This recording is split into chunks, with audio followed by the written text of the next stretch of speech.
if that occurs in the second verse too, maybe that could be a little trick for the second verse. Is having a double phrase that's an octave higher than a nice airy voice, just to not airy, but just putting it way back. Yeah. I mean, it can be harmony too. It can be higher. Well, first try it as octave and see if that's enough. But and if you want to add harmony, can you sing that whole octave higher? Yeah, it's just.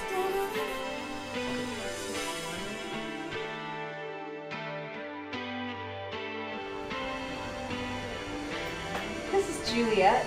Welcome to Wolf River Music Television, our third episode, and I am joined with Robyn Cage.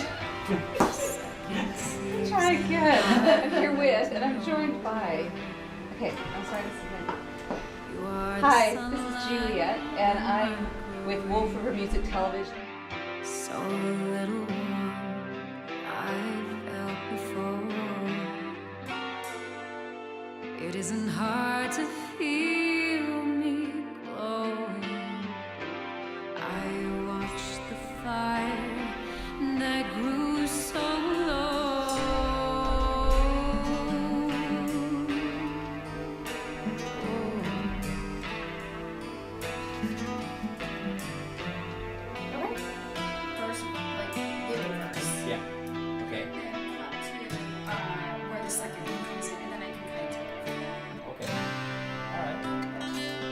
Well, you let me know if you're ready to just go right at it, or if you need a little more time. Let's go right at it. You never know. Okay, we'll just go, and then you can edit. Oh yeah. There'll be heavy editing. I'm an editor. All right. This is Juliet with Wolf River Music Television, and I'm here today with the fabulous Robyn Cage.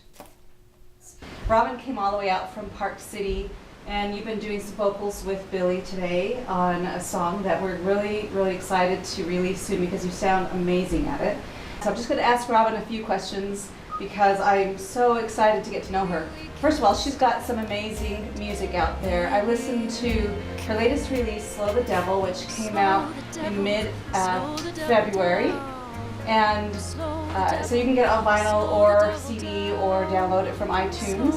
And it's fantastic. You're so talented. I just love you and the producer, how you work together to create the sound for the whole album. So definitely want to get that. And I wanted to just ask a couple notes about that.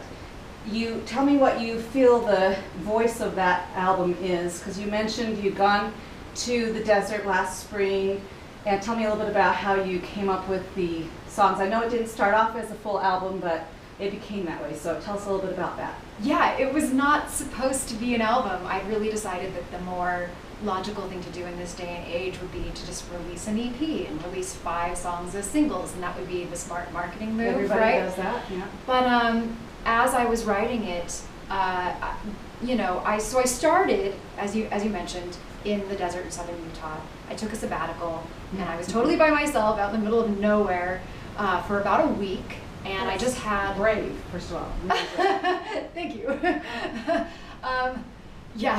I didn't have cell phone service or anything, so I'm just lucky that it all went well. No wolves or anything? Oh, I heard them. Well, okay. Not wolves, but coyotes. Yeah, heard them every night. That was a little creepy. But so I just brought a little battery-powered keyboard and my ukulele and wrote songs for 7 days. And the songs that I was writing there were, like kind of ukulele based and upbeat and happy. And then as I continued to write, it was like all this darker stuff came out. And you mean after you left? After I left the desert, because I continued to write for another, 4 months before we began to record. Okay.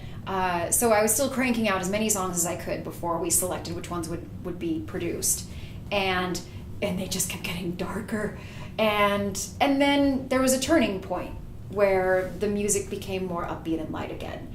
And when I finished recording, we ended up doing 6 songs, and we finished recording those, and I just felt like it wasn't complete.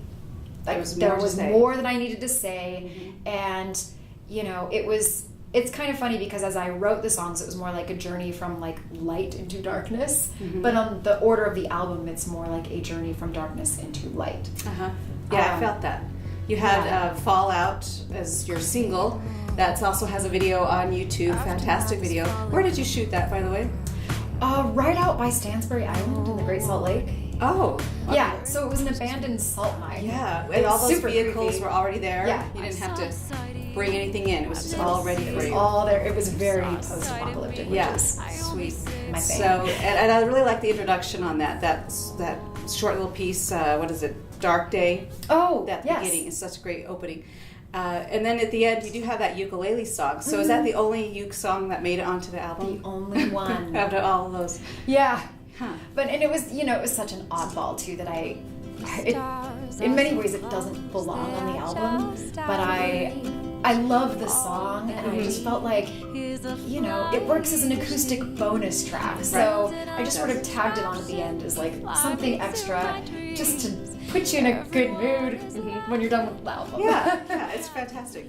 So you had a Kickstarter campaign that helped you with the financing for this, and you had such great support. You're loved by all the people in Park City, which is because you play there a lot. You're regular. You're devoted to your fan base there. And I know that you have a tour coming up in April. So I saw you doing some Western states. Do you? Come tell us a little bit more about that? I wish I could tell you more about that, but we are still deep in the booking process. Okay. Yeah, so I will. It'll be on your website. Yes, I put all of my tour dates on my website, so Okay. we'll be making announcements fairly soon. So that's robyncage.com, ROBYN, if you didn't catch that on the album. Other questions I had, how long have you worked with your producer, Caleb Lovelace? I started working with Caleb just for this record. We hadn't worked before. Oh, okay. And Was that scary to be working with somebody different with all your babies and say, hey, what are you going to do with these? There's a huge amount of trust involved. Mhm. I mean, yeah, it's got to be like you have to have like the musical chemistry. You have to enjoy working with the person. You have to be seeing eye to eye in terms of the direction of where the music will go. And I'd heard some of Caleb's work before, and it thought like, oh well, maybe I should like test him out and do like one song with him. And so we emailed back and forth a little bit. We met for coffee, and when we walked out of the coffee place, I handshake agreement decided to do a whole EP with him. Okay. Because the conversation went so well. I was like, oh, this is. I mean, I knew he was a nice person and a good person and all that, but when he started talking about his musical influences, and he knew like the weird, obscure, like Norwegian artist that I'm obsessed with that nobody else knows. Okay. And I was like, oh, okay, this is, and I just had such a good feeling about I it. had an instinct that this was the person that understood. So was he the one interested in the kind of electronic infusion in this, or were you wanting to do an album that was more fully devoted to that sound? Was that, you both kind of going that path together? Yes. Okay. So, and that was what was exciting for us both, is because we both wanted to kind of dive into that world a little bit more.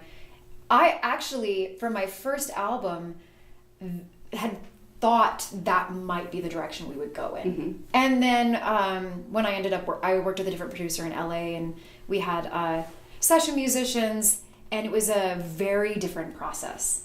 And it kind of seemed like, okay, this works great for these particular songs. But when I was writing for this album, I knew I wanted a more electronic element in the production.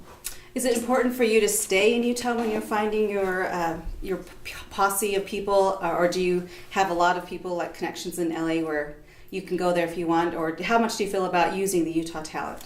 I love using the Utah talent, and the more that I've been doing it, the more I'm like, how come I haven't been doing this all along? And like in the past, I kind of addressed it as, and I still do, whoever is the best fit for the music, For the project? and I mean whoever's best. I don't care where you're located. So I've worked with producers in LA, New York, Toronto, and I had co-writers from across the country. One of my co-writers was in New York, one of my co-writers was in Texas. But this time around, I went with the local producer.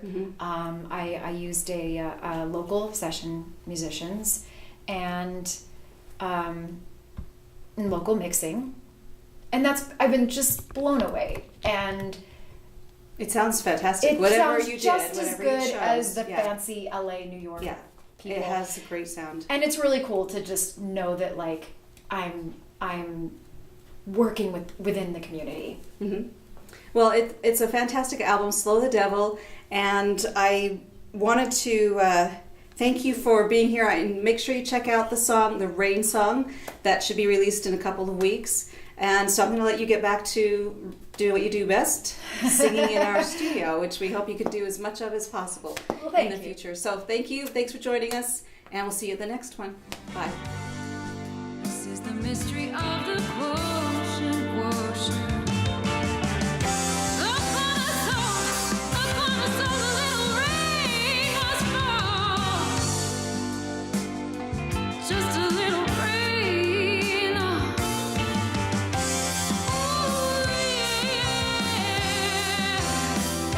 Okay, so that was 3 times. How'd you feel about any particular one of those? I don't know. Okay. I'll let you do the listening. Okay.